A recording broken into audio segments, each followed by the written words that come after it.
குரு சொந்தங்களுக்கு வணக்கம். இன்னைக்கு நேர்காணல நம்மளோட இருந்திருப்பவர் அரசியல் விமர்சகர் திரு தேவப்பிரியா அவர்கள். வணக்கம். வணக்கம். இந்த அண்ணா யூனிவர்சிட்டியில நடந்த ஒரு பெண்ணுக்கு நடக்கக்கூடாது நடந்த இந்த பாலியல் வன்கொடுமை பிரச்சனை அரசியல் ரீதியாகவும் சரி, சட்ட ரீதியாகவும் ஏன்னா கோர்ட்டும் சோமோட்டோவா எடுத்து ஒரு தமிழகத்திலேயே ஒரு அதிர்வலையை ஏற்படுத்திட்டு இருக்கு.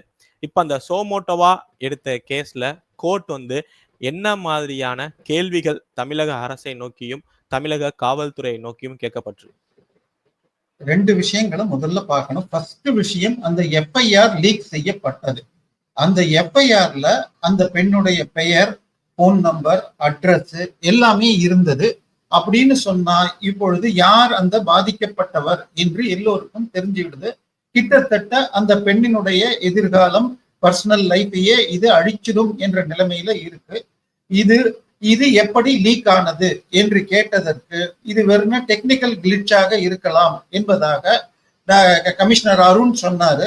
அதுக்கப்புறம் இது யார் டவுன்லோட் பண்ணாங்க, எப்படி போயிருக்கும் அப்படின்னப்ப ரொம்ப கேஷுவலா இருந்தாரு.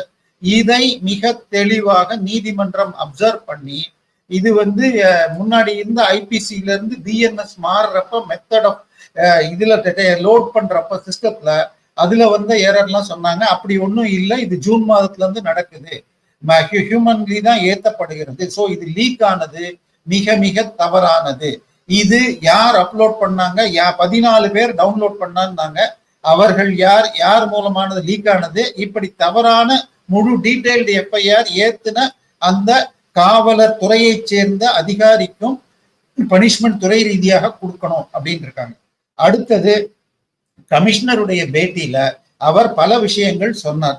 உதாரணமாக கம்ப்ளைண்ட் கொடுத்தது யூனிவர்சிட்டியை சேர்ந்த அந்த கம்ப்ளைண்ட்ஸ் கமிட்டி கொடுத்ததுன்றார். ஆனால் அமைச்சர் அப்படி வரல, யூனிவர்சிட்டில இருந்து வரல, அந்த பாதிக்கப்பட்டவர் தான் கொடுத்தான்றாங்க. ஸோ ஒண்ணுக்கு ஒண்ணு கான்ட்ராஸ்டா இருக்கு.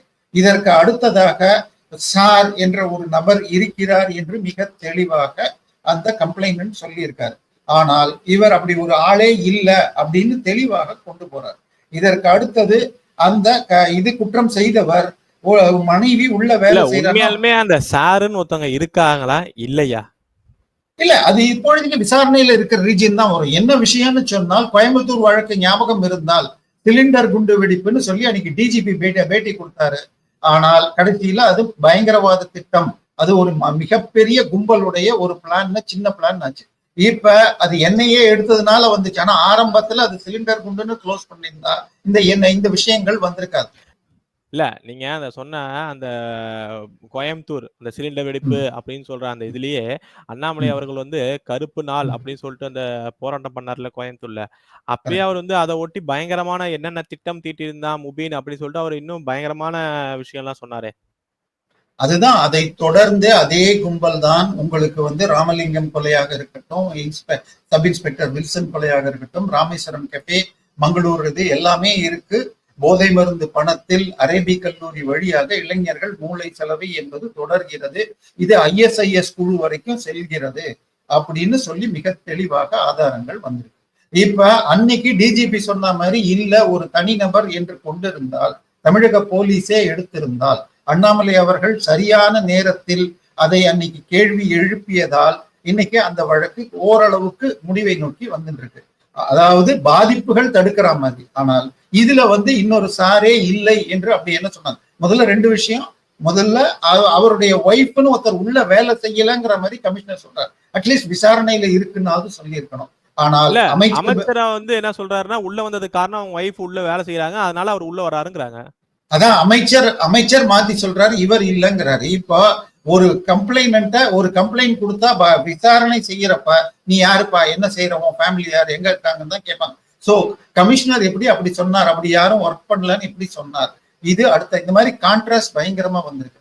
அடுத்தது எஃப்ஐஆர் லீக். இன்னொன்னு, எஃப்ஐஆர்ல உங்களுக்கு எஃப்ஐஆர் போடுறப்ப ரெண்டு விதம் இருக்கு. அதாவது நான் இந்த நேரத்தில் இந்த பாதிப்பு என் மீது விழுந்தது, அதுக்கப்புறம் எப்படி நடந்ததுன்னு ஸ்டேட்மெண்ட்ல வரும். ஆனால் இந்த எஃப்ஐஆர்ல அவருடைய ஸ்டேட்மெண்ட் மாதிரி 8 மணிக்கு மேல நான் அங்கே நண்பரோடு இருந்தேன். அப்ப இன்னொன்னு இது அஃபென்ஸ் வித் த கன்சென்ட், அதாவது உறவு இவருடைய அனுமதியோடு நடந்ததுங்கிற மாதிரி போட்டிருக்காங்க. அதாவது இவர் மேலதான் தப்பு இருக்குங்கிற மாதிரி. இதற்கு அடுத்ததாக அந்த நபர் மீது 26 குற்றங்கள் ஏற்கனவே இருக்கு. அதுல 20 சென்னையிலேயே நடந்திருக்கு, 6 மற்ற மாவட்டங்கள் நடந்திருக்கு. அதுல 10க்கும் மேற்பட்டவை இது மாதிரி தொந்தரவு செய்யறது தான். இதுல 2012 கிட்டத்தட்ட சிமிலர் கேஸ்ல அவர் இது 2 வருஷம் ஜெயில இருந்தார்னு வந்திருக்கு. இப்போ ஏன் ரிப்பீட்டட் அஃபெண்டர் என்று சேர்க்கவில்லை என்று அகில இந்திய பெண்கள் நல வாரியம் கேட்டிருக்கு. ஏன்னா அது போட்டோம்னா இவருக்கு தண்டனை கம்மியா இருக்காது. ஆனா எஃப்ஐஆர்ல அந்த பெண் மீதுதான் தவறு அப்படிங்கிற மாதிரி போட்டத நீதிமன்றம் மிக தெளிவாக கேட்டிருக்கு. எப்படிங்க இந்த மாதிரி எஃப்ஐஆர் போடுங்க? ஏன்னா எஃப்ஐஆர் தான் பேசும். சாட்சி விசாரணை என்பது 1 தடவை 2 தடவை தான் மட்டும் நடக்கும். ஆனா எஃப்ஐஆர்லயே தப்பு அவங்க பேர்லன்னு சொன்னா குற்றவாளிக்கு தண்டனை கிடைப்பது வாய்ப்பு கம்மி. ஒண்ணு அவங்களுடைய ஐடென்டிட்டியை ரிவீல் பண்றீங்க, இன்னொன்னு எஃப்ஐஆர் லீக் ஆகுது, 3ஆவது எஃப்ஐஆர்ல அந்த பெண் மீது தவறுன்னு சொல்லிட்டு எஃப்ஐஆரும் போட்டிருக்கீங்க.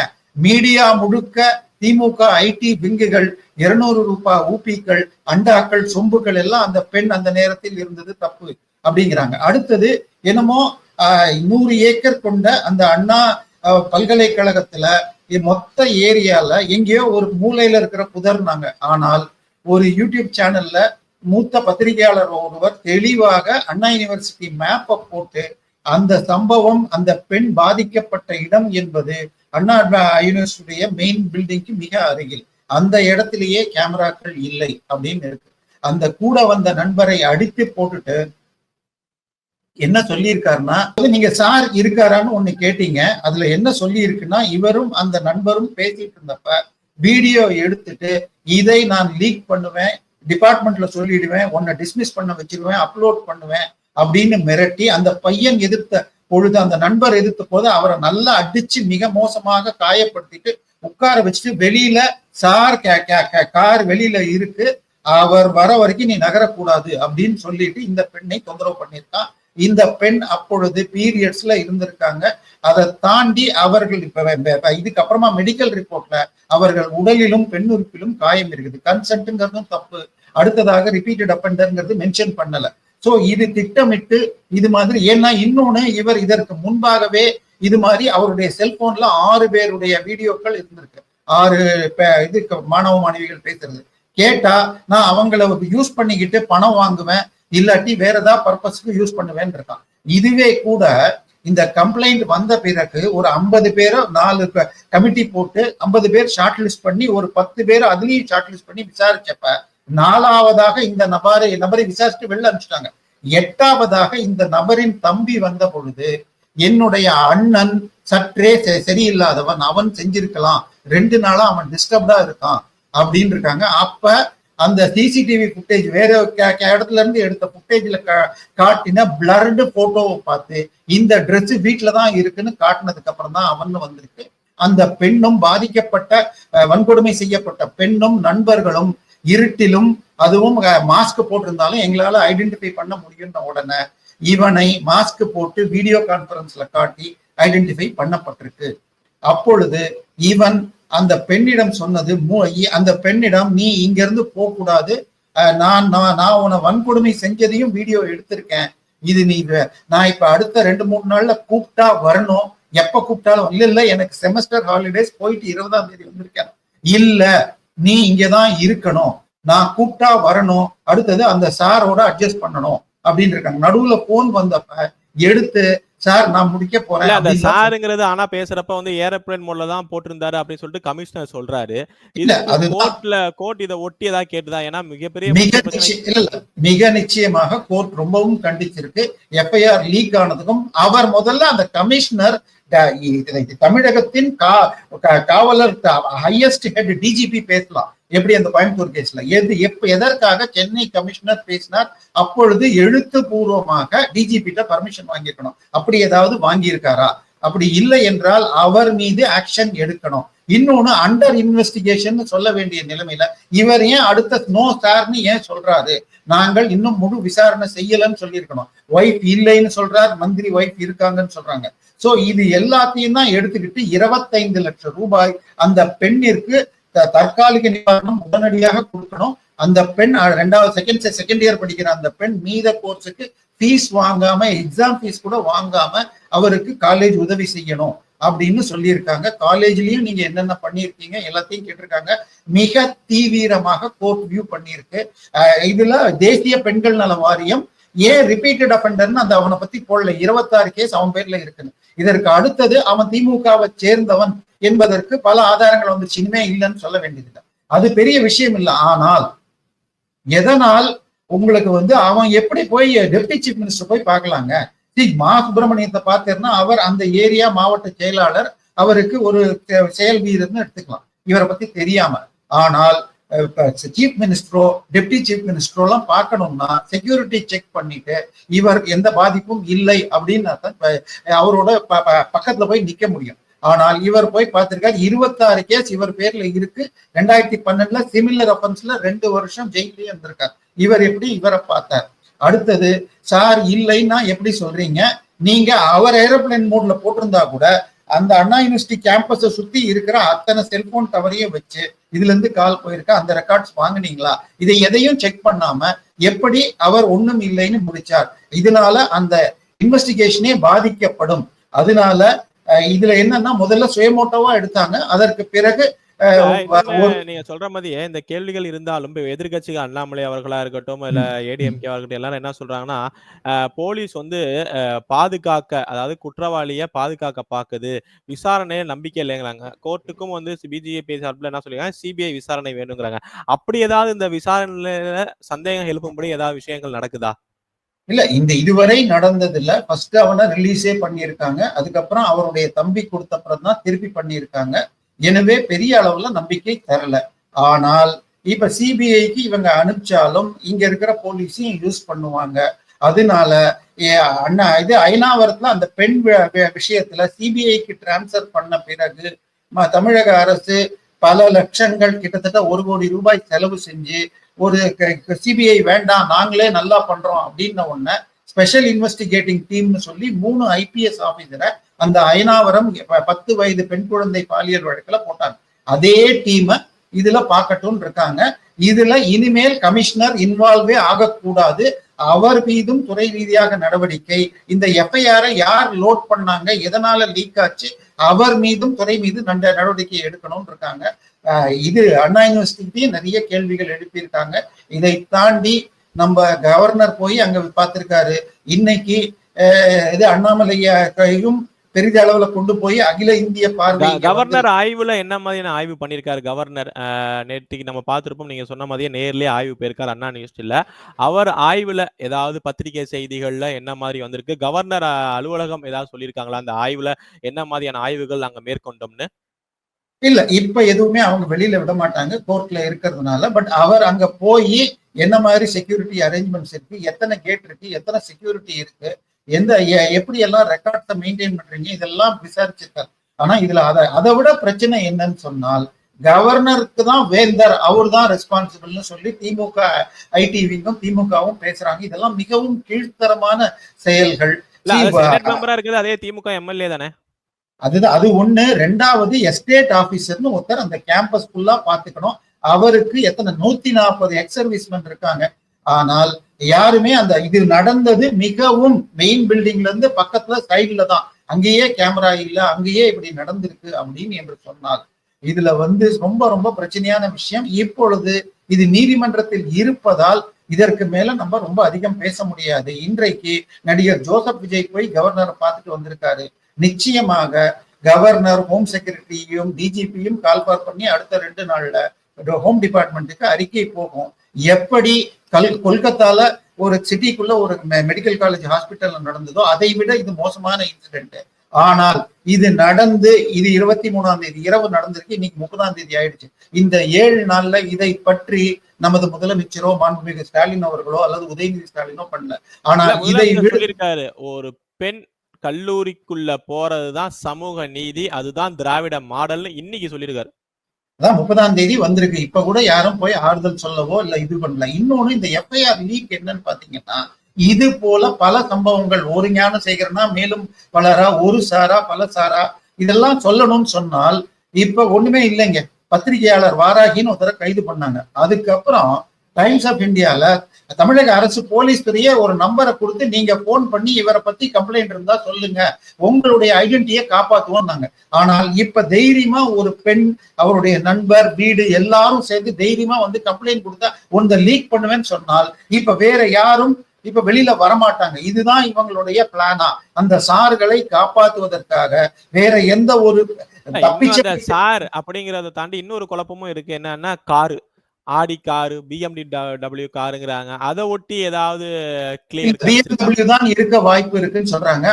அந்த சம்பவம் நடந்தது விவேக் ஆடின்னு விவேகானந்தா பேர்ல இருக்கிற ஆடிட்டோரியம் பக்கத்துல இருக்கிறத வச்சு ஆடின்னு ஆயிடுச்சு.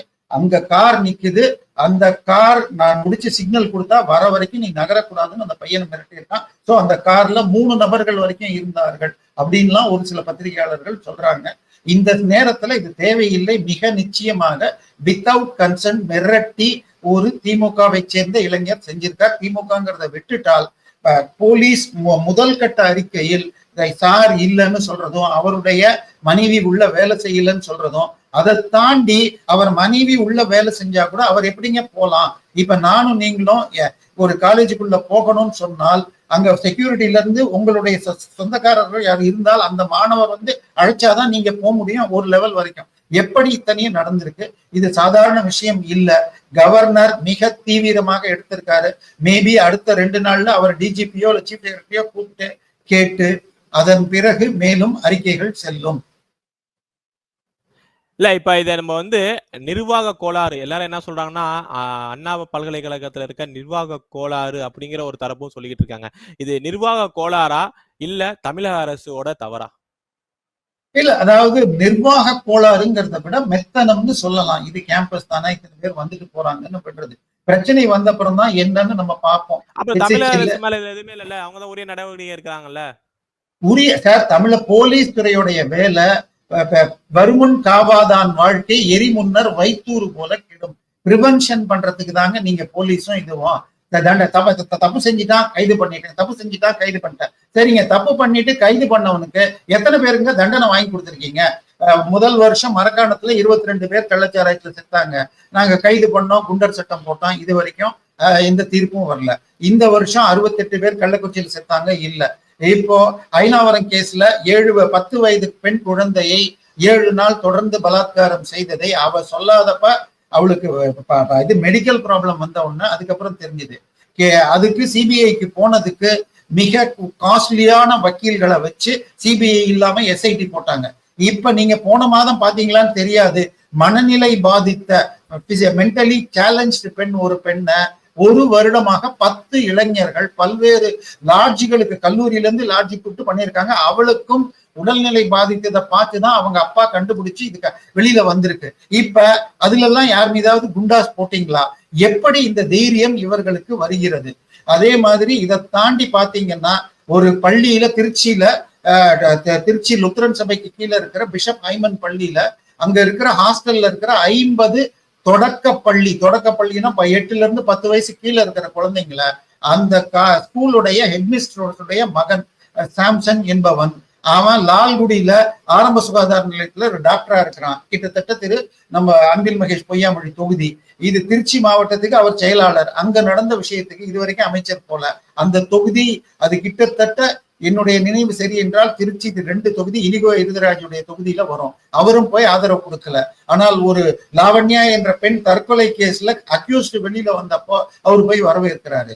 சோ அந்த 40 பெண் குழந்தைகள் பள்ளி கேம்பஸ்க்குள்ள மொலஸ்டேஷன் நடந்திருக்கு 6 மாசமா. இது வரைக்கும் இது எஃப்ஐஆர் போட்டீங்களா? தண்டனை, அதாவது இந்த புதிய சட்டம் பிஎன்எஸ் படி 45 நாள்ல ஒருத்தருக்கு தண்டனை வாங்கி தரலாங்க. ஆனால் எஃப்ஐஆர்ல குளறுபடி பண்ணி தப்பிக்கிற மாதிரி இவங்க பண்றாங்களா? இதுக்கு அடுத்தது என்சிசி கேம்ப், போலி என்சிசி கேம்ப்னு சொல்லிட்டு கிருஷ்ணகிரி பக்கத்துல பர்கூர்ல ஒரு 4 நாள்ல 13 பெண் குழந்தைகள் இது பாதிக்கப்பட்டாங்கன்னு வழக்கு போட்டாங்க. ஆனால் குற்றம் செய்தவர் எலிபாஷனம் குடிச்சு செத்து போயிட்டாருந்தாங்க. அவருடைய அப்பாவும் 2 வீலர்ல இருந்து குடிச்சிட்டு விழுந்து செத்துட்டாருனாங்க. ஆனால் பக்கத்தில் உள்ள 4 பள்ளிகளில் இதே மாதிரி என்சிசி கேம்ப் நடந்திருக்கு. அந்த கேஸ்லயும் ஹைகோர்ட் எடுத்துக்கிட்டு அந்த கேஸ் கொண்டு வந்த மாணவிக்கு 5 லட்சம் காம்பன்சேஷன் கொடுத்து 4 கல்லூரியும் விசாரிக்கணும். இது வரைக்கும் அந்த கேஸ்ல எல்லாம் என்னங்க பண்ணிருக்கீங்க? எத்தனை பேருக்கு தண்டனை வாங்கி கொடுத்துருக்கீங்க? தூத்துக்குடியில ஒரு பள்ளியில இதே மாதிரி நடந்தது. திருப்பி திருச்சியிலையும் தூத்துக்குடி இது சல்மா இன்டர்நேஷனல் அந்த 2 பள்ளியிலையும் அந்த மேனேஜ்மெண்ட்டுக்கு எல்லாம் இது கொடுத்துட்டாங்க, ஜாமீன் கொடுத்துட்டாங்கன்னு சொல்றாங்க. இதை பத்தி பத்திரிகையிலயோ நெட்லயோ பெரிய அளவுல செய்திகள் இல்லை. அதாவது தமிழக அரசு குற்றம் நடந்து இதே விஷயம் எழுத்தாப்புல ஐஐடியில நடந்திருந்தா என்ன ஆயிருக்கும் நினைச்சு பாருங்க. இது இப்ப இன்னொன்னு ஐடி விங்ல சில கேவலமாக திமுகவுடைய அண்டா சொம்புகள் இவர் இந்த பிரச்சனையை அண்ணாமலை அவர்கள் எதிர்கொண்டதை இழிவுபடுத்த பாக்குறாங்க. ஐயா அவர் ஐபிஎஸ்ல இருந்து ரிசைன் பண்ணிட்டு வந்ததே இது போராட்டம் ஒரு கவன ஈர்ப்பு நடந்ததுன்னு நினைக்கிறீங்களா? கேள்வி தாண்டி அவரோட போராட்டத்தினால ஏதோ ஒரு மாற்றம் இந்த வழக்குல ஏதோ ஒரு முன்னேற்றம் ஏற்பட்டதுன்னு நினைக்கிறீங்களா? மிக நிச்சயமாக இருக்கு. அதுக்கப்புறம் தான் நம்ம கொஞ்ச நேரம் முன்னாடி பேசின அந்த என்ஐஏ வழக்குல அவர் பேசினதுக்கு அப்புறம் தான் என்ஐஏ தமிழக அரசே என்ஐஏ கொடுத்து போச்சு. இதுல இப்ப எஸ்ஐடி 25 லட்சம் காம்பன்சேஷன் எல்லாம் வந்திருக்குன்னா அது அவர் எடுத்ததுனாலதான். இன்னொன்னு அவர் தான் உடனடியாக அவரும் பிஜேபி ஐடி விங்கும் இவர் திமுகவுல பொறுப்புல இருக்கார். முரசொலியில இவர் பெயர் வந்திருக்கு விழால கலந்துக்கிறதுக்கு. இவர் 2023 வீரமணிக்கு பாராட்டு விழால வீரமணி பக்கத்துல நிக்கிறாரு. சோ திராவிடர் கழகத்திலும் திமுகவிலும் மிகப்பெரிய அளவுல செல்வாக்குள்ள நபராகத்தான் இவர் இருந்திருக்கிறார்னு ப்ரூவ் ஆயிருக்கு.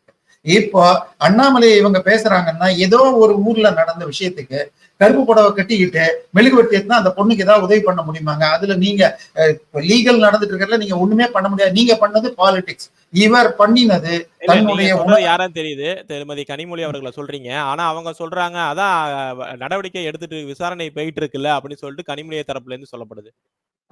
அப்ப மாத்திரம் அங்க மாத்திரம் விசாரணை நடக்கலையா? அப்ப எதுக்கு நீங்க மெழுகுவர்த்தி ஏத்திட்டு நடந்தீங்க? பிரச்சனை எவ்வளவு இது போகிறதோ இனிமேல் இப்ப எல்லா யூனிவர்சிட்டிலையும் இனிமே யாரும் வெளியில வர முடியாதபடி பண்ணணும்னு இதை வச்சுட்டு எல்லா யூனிவர்சிட்டியும் நோட் போடுறாங்க. சோ இனிமேல் ஒரு சம்பவம் நடக்காம இருக்கணும்னா அண்ணாமலை அன்று செய்தது மிக மிக நிச்சயம். அது அவர் தனக்குத்தானே அவர் ஐபிஎஸ்ல இருந்து ராஜினாமா பண்ணதே அவர் தட்சிண கன்னடா மாவட்டத்துல இது போல ஒரு சம்பவத்துல அப்கோர்ஸ் கல்லூரியில இல்ல ஒரு மாணவி டாய்லெட் போறப்ப இது மாதிரி ஏதோ பண்ணப்பா அந்த குற்றவாளிக்கு தண்டனை வாங்கி கொடுத்துட்டேன்னு சொன்னப்ப அந்த தாய் சொன்னாலாம், ஐயோ என் பொண்ணு போயிட்டா இவனுக்கு தண்டனை கிடைச்சா என்ன? அது உறுத்தியது. இனிமேல் நான் சமுதாயத்தில் மாற்றம் கொண்டு வரும்படி அரசியல்ல வரேங்கிறதா யோசிச்சு அப்புறமா வந்தார். எனவே இதை அவர் செய்தது நிச்சயமாக அவர் மீது கவனம் வர்றதுக்காக இருந்தாலும் இந்த இஷ்யூ பெரிசாகி இனிமேல் இன்னொரு குழந்தை இந்த மாதிரி பாதிப்புக்கு ஆகக்கூடாது. ஆனா அடுத்தது பார்த்தா ஒரு நர்ஸ் போட்டோ எடுத்துட்டு திமுக கவுன்சிலர் மிரட்டுறாருன்னு வருது. இந்த மாதிரி செய்திகள் வந்துகிட்டே இருக்கு. எனவே இதை ஒரு பாடமாக எடுத்துக்கணும். ஏன்னா நீ ஒரு பக்கம் நீதிமன்றத்தில் சீஃப் செக்ரட்டரியே பதில் கொடுக்கணும் அப்படின்னு சொல்லி மெட்ராஸ் ஹைகோர்ட்டும் ஹோம் செக்ரட்டரி பதில் கொடுக்கணும்னு சுப்ரீம் கோர்ட் வந்தது. அதனால தமிழக அரசாங்கம் என்பது செயலற்ற அரசாங்கமாக தமிழர்களுக்கு பல பிரச்சனைகளை தொடர்ந்து கொடுப்பதாக வருகிறது. போன முறை திமுக இதுலயே நீங்க சொல்ற மாதிரியே இந்த விஷயத்திலே பாத்துமா இப்ப ஒரு லேட்டஸ்ட் அப்டேட் என்னன்னா தாவேகா கட்சி தொடங்கி இருக்கிற நடிகரமா இருக்கிற ஜோசப் விஜய் அவர்கள் இதை ஒட்டி அண்ணா பல்கலைக்கழகத்தில் நடந்த அந்த கொடூரத்தை ஒட்டி கவர்னர் அவர்களை சந்திச்சு அவர் ஒரு கோரிக்கை வச்சிருக்காரு. அதே மாதிரி அதை பாராட்டியும் தமிழக பாஜக தலைவர் அண்ணாமலை அவர்கள் செஞ்சிருக்காங்க. அதே மாதிரி ஐடிவிங் ஏடிஎம்கே ஐடிவிங் செய்த செயலியும் பாஜக தலைவர் அண்ணாமலை அவர்கள் பாராட்டுறாங்க. இல்ல ஒற்றை குரலா நம்ம எதிர்கட்சிகள்லாம் ஒன்றிணையணும் அப்படிங்கிற ஒரு வார்த்தையும் அண்ணாமலை அவர்கள் சொல்லியிருக்காரு. இது எப்படி இதோட இருக்குமா இல்ல கூட்டணிக்கு ஏதாவது ஒரு ராஜதந்திரம் அண்ணாமலை அவர்கள் மேற்கொள்கிறாரா? இல்ல அது இட்ஸ் டூ இயர்லி. முதல்ல தாவேகா ஜோசப் விஜயை பொறுத்த வரைக்கும் நடிகராக அவருடைய படத்திலையும் அவர் ரவுடியாக ரவுடித்தனம் தான் செய்யறது கரெக்ட்னு தான் பரப்புனாரு. போக்கிரியோ ஏதோ ஒரு படத்துல ஒரு ஹாஸ்பிட்டல்ல போய் டாக்டரை மிரட்டுற மாதிரி சீன் வந்தது. கிட்டத்தட்ட அந்த கிண்டி ஹாஸ்பிட்டல் நடந்தப்ப அதை போட்டாங்க. இவரோட இந்த மாதிரி படங்களை பற்றி நான் சொல்றதை விட பாம்பே ஹைகோர்ட்டுடைய ஜட்ஜு மும்பைல இருக்கிற போலீஸ் அகாடமியோட விழால நம்ம சிங்கம் படத்துடைய ஹிந்தி டிரான்ஸ்லேஷன் வந்தப்போ இந்த மாதிரி படங்களில் போலீஸால பிரயோஜனம் இல்லை, நீங்களாக என்கவுண்டர் பண்ணணும், சட்டத்தை உங்க கையில எடுக்கணும் அப்படிங்கிற மாதிரி படங்கள் வருது. இது மக்களுக்கு போலீஸ் மீது நம்பிக்கையை அளிக்கும் அப்படின்னு சொல்லியிருக்காங்க. தமிழக சினிமாக்கள் அப்படிதான் இருக்கு. திரு ஜோசப் விஜய் அரசியலுக்கு வந்த பிறகு ஒர்க் ஃப்ரம் ஹோமாக அவர் எல்லா வேலையும் வீட்டுல இருந்து பண்ணிக்கிட்டு இருந்தாரு. 5 கிலோ அரிசியை கொடுக்கறதுக்கு தன்னுடைய பனையூர் பங்களாக்கு செய்யாறுல இருந்து மக்களை வர வச்சு கொடுத்தாரு. அப்படி வந்தவர்கள் கூட ஏற்கனவே வந்தவர்களாக செட்டப் எப்படி திராவிட பாசிச வழியிலேயே அவரும் செஞ்சார் என்று வந்தது. ஆனால் இப்பொழுது இதில் ஒற்றுமை காட்டுவது நல்லது. இது போல சம்பவம் தடுக்கப்பட வேண்டும். இதுல என்னன்னு சொன்னால், அதிமுக ஆட்சி கடைசி ஒரு வருடத்துல நெகட்டிவ்ஸ்ல 3 பாயிண்ட் தான் வச்சாங்க.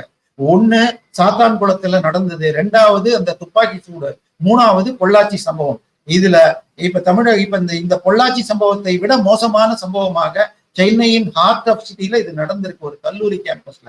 எனவே இதை திமுக ஹேண்டில் பண்ணலன்னா கிட்டத்தட்ட திமுகவுடைய எதிர்காலம் அழியும். அதுல நீங்க சொன்ன மாதிரி கூட்டணிகள் அமைந்தால் இன்னும் சிறப்பாக இருக்கும்.